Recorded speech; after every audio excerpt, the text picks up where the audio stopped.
எல்லாருக்கும் வணக்கங்க. எல்லோரும் எப்படி இருக்கீங்க? நாங்கள் ரொம்ப நல்லாயிருக்கோம். நீங்களும் ரொம்ப நல்லா இருப்பீங்கன்னு நம்புகிறேன். இன்றைக்கி பார்த்திங்கன்னா பயங்கர மழை. ஸோ இந்த கிளைமேட்டுக்கு ஏற்ற மாதிரி ஒரு சமையல் தான் இன்றைக்கி நம்ம பார்க்க போகிறோம்.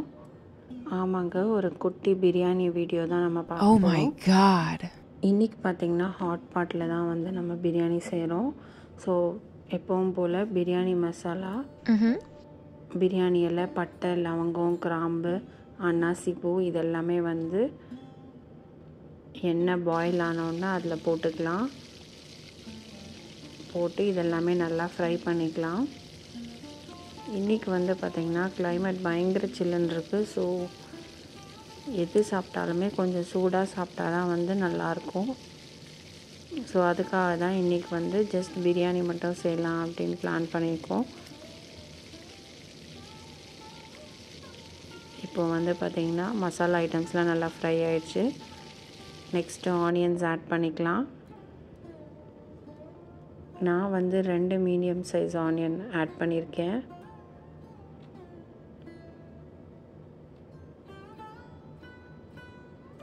இப்போ வந்து ஆனியன்ஸை நல்லா ஃப்ரை பண்ணிக்கலாம். இந்த ஆனியன்ஸ் வந்து பார்த்திங்கன்னா நல்லா ஃப்ரை ஆகணும். ஆல்மோஸ்ட் 15 மினிட்ஸ் ஆகும். நம்ம வந்து மீடியம் ஃப்ளேமில் வச்சுட்டு நல்லா ஃப்ரை பண்ணணும். பிரியாணிக்கே வந்து பார்த்திங்கன்னா எப்போவுமே ஆனியன்ஸ் நல்லா ஃப்ரை ஆனாலே டேஸ்ட் ரொம்ப நல்லா வரும். ஸோ அதுக்காக தான் நாங்கள் ஃப்ரை பண்ணிகிட்ருக்கேன்.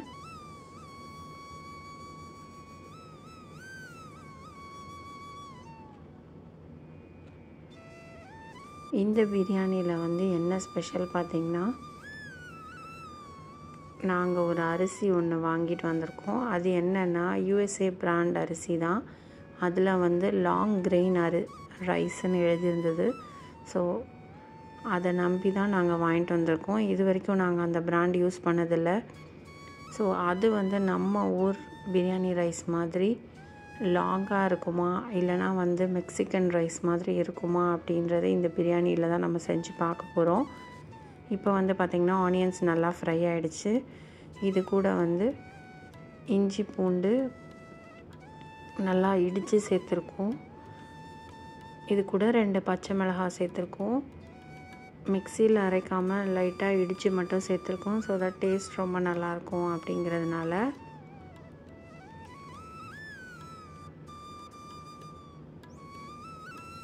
இப்போ வந்து 1/2 பேக்கெட் மஷ்ரூம்ஸ் வந்து கட் பண்ணி வச்சுருக்கேன். கூடவே இதுக்கு தேவையான டொமேட்டோஸும் கட் பண்ணி வச்சுருக்கேன்.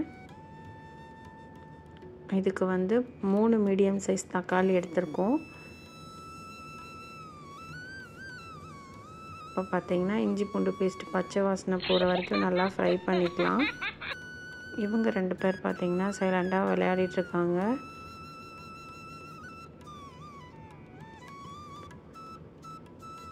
சத்தம் போட்டு விளையாடிட்டு இருந்தால் கூட நம்மக்கிட்ட போய் வாட்ச் பண்ண வேணாம். ஆனால் இந்த மாதிரி சைலண்ட்டாக இருந்தால் நம்ம போய் பார்க்கணும். ஸோ அதுக்காக போய் அவங்க 2 பேரை ஒரு விசிட் கொடுத்துட்டு வந்தாச்சு. இங்கே வந்து பார்த்திங்கன்னா இஞ்சி பூண்டு பேஸ்ட், ஆனியன்ஸ் எல்லாமே நல்லா ஃப்ரை ஆகிடுச்சு. பச்சை வாசனை எல்லாமே வந்து நல்லா போயிடுச்சு. இப்போ நெக்ஸ்ட்டு வந்து பார்த்திங்கன்னா தக்காளி ஆட் பண்ணிக்கலாம்.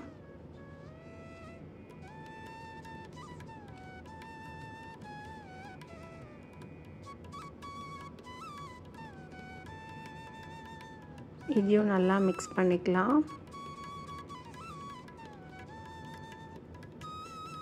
இப்போ இந்த ஆனியன், தக்காளி இதெல்லாமே நல்லா பிளெண்ட் ஆகிற அளவுக்கு நல்லா ஃப்ரை பண்ணிக்கலாம். இதுக்கு ஒரு 5 to 10 மினிட்ஸ் ஆகும்.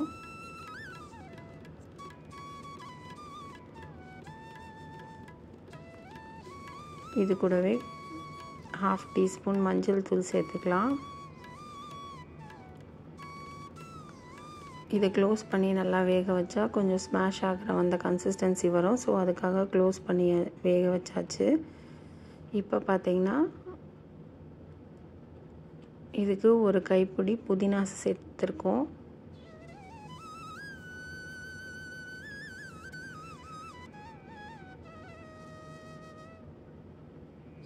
இப்போவே பார்த்திங்கன்னா எல்லாமே நல்லா வதங்கிருச்சு.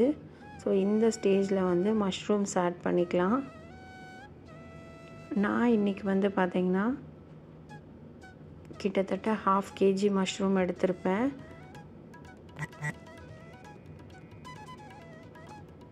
இதெல்லாமே நல்லா பெருசு பெருசாக க்யூப்ஸாக கட் பண்ணியிருக்கேன். ஸோ தட் பசங்க எடுத்து சாப்பிடும் போது நல்லாயிருக்கும் அப்படிங்கிறதுக்காக. எங்கள் வீட்டில் எப்போவுமே வந்து எல்லா காயுமே கொஞ்சம் எடுத்து சாப்பிட்ற மாதிரி இருந்தால் தான் பசங்களுக்கு பிடிக்குன்றதுனால நாங்கள் இந்த மாதிரி கட் பண்ணியிருக்கோம்.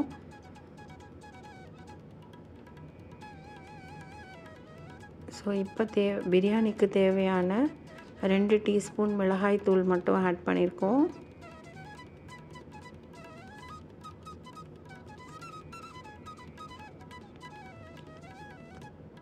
இதுக்கு தேவையான உப்பு ஆட் பண்ணிக்கலாம். இது கூடவே கொஞ்சமாக பெருங்காயமும் சேர்த்தாச்சு. ஸோ இதெல்லாமே நல்லா மிக்ஸ் பண்ணிக்கலாம். இப்போ பார்த்திங்கன்னா இந்த மஷ்ரூம்ஸ் வந்து நல்லா ஸ்மெல் வருது. இந்த அரோமாவே வந்து சூப்பராக இருக்குது. இந்த மசாலா, பிரியாணி மசாலா, ஆனியன், அப்புறம் தக்காளி, இதெல்லாமே வந்து பார்த்திங்கன்னா இந்த ஸ்பைசஸ் ஆட் பண்ணியிருக்கிறது எல்லாமே நல்லா மிக்ஸ் ஆகிடுச்சு. இப்போ வந்து பார்த்திங்கன்னா நாங்கள் ஆல்ரெடி சுடு தண்ணியில் போட்டு வச்சுருக்கிற மீல் மேக்கரையும் ஆட் பண்ணிக்கலாம்.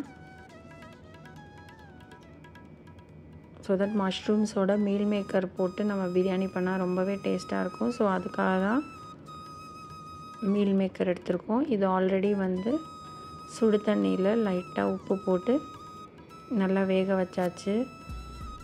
இங்கே பார்த்திங்கன்னா இவங்க 2 பேர் வந்துட்டாங்க. ஸோ தட் இந்த ட்ரெஸ்ஸில் வந்து ஒரு டெடி பேர் மாதிரி ஒரு கார்ட்டூன் இருக்குது. ஸோ அதனால் அதை நிலாக்கு போட்டு விடுறதுக்காக இனியன் கொண்டு வந்து விளையாடிட்டுருக்கான்.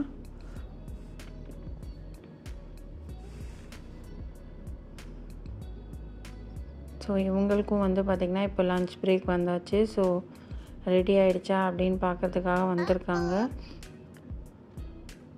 ஃபைனலாக வந்து நான் சொன்ன மாதிரி அந்த அரிசி வந்து ஆட் பண்ணிக்கலாம்.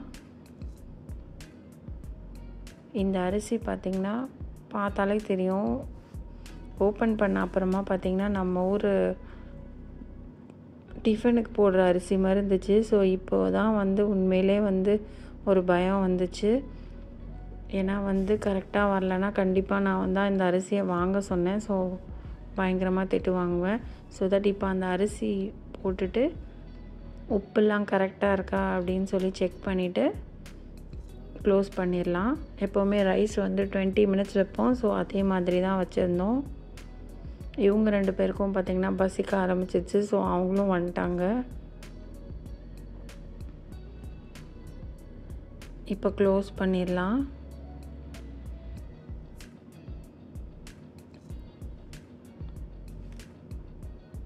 அன்றைக்கி பார்த்திங்கன்னா நான் ஃபஸ்ட் டைம் வந்து தயிர் வீட்டிலையே வந்து துவச்சி பார்த்தேன். இது வரைக்கும் நான் 2 வாட்டி வந்து ட்ரை பண்ணியிருக்கேன். ரீசெண்டாக வந்து இன்ஸ்டா பாட்டில் எப்படி கர்ட் செய்யலாம் அப்படின்னு பார்த்துட்டு செஞ்சேன். ஸோ தட் பர்ஃபெக்டாக வந்திருந்தது. இப்போ பார்த்திங்கன்னா ரைஸ் வந்து எக்ஸாக்டாக நான் பயந்த மாதிரியே வந்து பார்த்திங்கன்னா நார்மல் ரைஸ் நம்ம வச்சா எப்படி இருக்குமோ அதே மாதிரி தான் வந்திருந்தது. பட் பிரியாணியோட டேஸ்ட் வந்து ரொம்ப நல்லா இருந்துச்சு. ஸோ பிரியாணியும் ரைத்தாவும் சாப்பிட்டோம் எப்பவும் போல். அதுக்கப்புறம் இவங்க விளையாட ஆரம்பிச்சிட்டாங்க. ரீசெண்டாக வந்து இந்த பபிள் டாய் வாங்கியிருந்தோம். ஸோ தட் நிலாவுக்கு ரொம்ப பிடிக்கும். எப்போவுமே பபிள் கேட்டுகிட்டே இருப்பாள். ஸோ அதனால தான் இவ்வளோ ஜாலியாக விளையாடிட்டுருக்கா. அன்றைக்கி ஆஃப்டர்நூன் இப்படி தான் போச்சு. ஸோ இந்த வீடியோவை நீங்களும் என்ஜாய் பண்ணியிருப்பீங்கன்னு நினைக்கிறேன். பிடிச்சிருந்தா ஒரு லைக் கொடுங்க. இந்த சேனலை ஃபஸ்ட் டைம் பார்க்குறீங்கன்னா மறக்காமல் சப்ஸ்கிரைப் பண்ணிக்கோங்க. தேங்க்ஸ் ஃபார் வாட்சிங்.